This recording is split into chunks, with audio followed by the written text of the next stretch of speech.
তুই আজকে পর্যন্ত তুই বলছিস লায়লা আমাকে চায়। একটা মানুষ এত অপমানিত, এত ছোট, নীচ, এত ক্ষতিগ্রস্ত হওয়ার পরও তোকে যেই মানুষটা চায়, তার মানে তুই বুঝ যে সেই মানুষটা তোকে কত ভালোবাসে। আমি আর চাই না, সত্যি কথা, আমি আর চাই না, আমি মামুনকে আর চাই না, আমি মামুনের লাইফে ফিরে যেতে চাই না, আমার লাইফে আমি মামুনকে ফেরত চাই না। কারণ মামুন আমার সাথে থাকা অবস্থায় কোনোদিন পরনারীর কাছে যায় নাই। যখন আমি আর মামুন 4টা বছর একসাথে ছিলাম, ওর মেসেজ, ওর ফোন, ওর সব কিছু ওপেন টু মি। মামুন কোনোদিন বলতে পারবে না যে নায়লা কোনোদিন পরপুরুষের সাথে আসক্ত ছিল, কোনোদিন না। এখনো যদি আসে, এখনো যদি আমার ফোনটা নেয়, ও তো পাসওয়ার্ড জানে, এখনো দেখবে যে ভিডিও করি, ঠিক আছে, ভিডিওর জায়গায় ভিডিও, এখানে প্রেম প্রীতি, ভালোবাসা, কথাবার্তা, প্রাইভেট চ্যাট কিচ্ছু নাই আমার ফোনেও। সেরকম আমি এবং মামুন যখন একসাথে ছিলাম, মামুনেরও ছিল না। আমরা যখন 4 বছর একই ছাদের নিচে ছিলাম, মামুন কোনোদিন আমার বিশ্বাস ভাঙে নাই, মামুন কোনোদিন পরনারীর কাছে যায় নাই। মামুন মজা করছে, বন্ধু বান্ধবের সাথে ঘুরছে, বেড়াইছে, মজা করছে, আড্ডা দিছে, নাচানাচি করছে, পার্টিতে গেছে, কিন্তু কখনো তার চরিত্রের মধ্যে কোনো দাগ আমি কখনো পাই নাই, যেটা এখন মানুষের সামনে আসতেছে। তো দিন শেষে আমি এটাই বলবো, মামুন, তুই চাইছিলি আমার সাথে, যখন থেকে তুই চলে যাচ্ছিলি তখন থেকে তুই আমাকে বলে গেছিলি আমি চাই তোর জীবনে আরেকটা নারী আসুক। তো আল্লাহ তাআলা তোর শখ পূরণ করছে, তোর জীবনে আরেকটা নারী এনে দেখিয়ে দিছে। এখন তারপরেও, এত কিছুর পরও আল্লাহ তাআলা তোর চোখে আঙ্গুল দিয়ে বুঝাই দিছে যে লায়লা ছাড়া দুনিয়াতে কেউ তোকে কোনোদিন ভালোবাসে নাই, এবং লায়লা ছাড়া তোকে দুনিয়ার কেউ কোনোদিন বুঝতেও পারে না, এবং লায়লা ছাড়া তোকে দুনিয়ার কেউ কোনোদিন কন্ট্রোলও করতে পারে না। তুই যদি আজকে মাটির নিচে গর্ত করে ঢুকেও থাকিস, তোকে আমি একমাত্র লায়লা তোরে খুঁজে বের করে ফেলবে। তোকে আল্লাহ তাআলা চোখে আঙ্গুল দিয়ে এক্সাম্পল সহ বুঝিয়ে দিছে। আমি তোকে বারবার প্রতিটা পদক্ষেপ স্টেপ স্টেপ ধরায় নিছি যে তুই আমার সাথে যেসব অন্যায়গুলো করছিস, সেসব অন্যায়গুলো তুই কিভাবে ফেরত পাইলি এই 4 মাসে, কিভাবে ফেরত পাইলি ওই নারীর কাছে, যেই নারী তোর পায়ের যোগ্যও না, যেই নারী তোর কোনো কিছুরই যোগ্য না। এরকম কোটিটা মেয়ে মামুনের সাথে শুয়ে থাকার জন্য জামাটা খুলে দিয়ে বসে থাকে।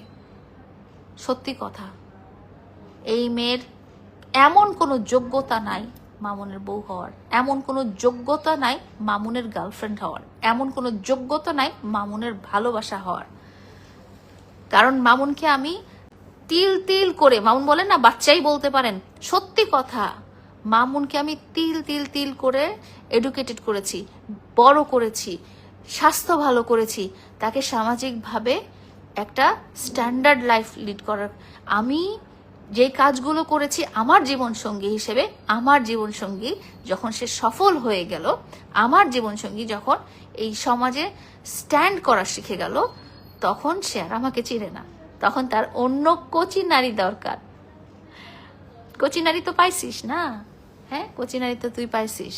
সো কোচি নারী নিয়ে থেকে তো দেখলি, বলো টাইমলি চলে আসবে মা, ও ভালো আছে, ঠিক আছে, একদম সকাল, আমি কিন্তু ঢাকার বাইরে যাচ্ছি, এখনই চলে যাব, হ্যাঁ, তুমি একটু কষ্ট করে টাইমলি চলে এসে আমাকে ইয়ে করবে, আর ফোনটা অন রাখবে।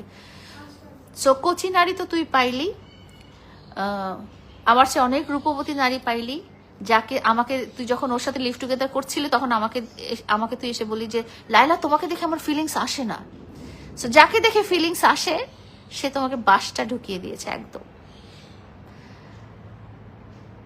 যখন মানুষকে সত্যিকার ভাবে ভালোবাসে তখন সেটার কদর করতে জানতে হয়।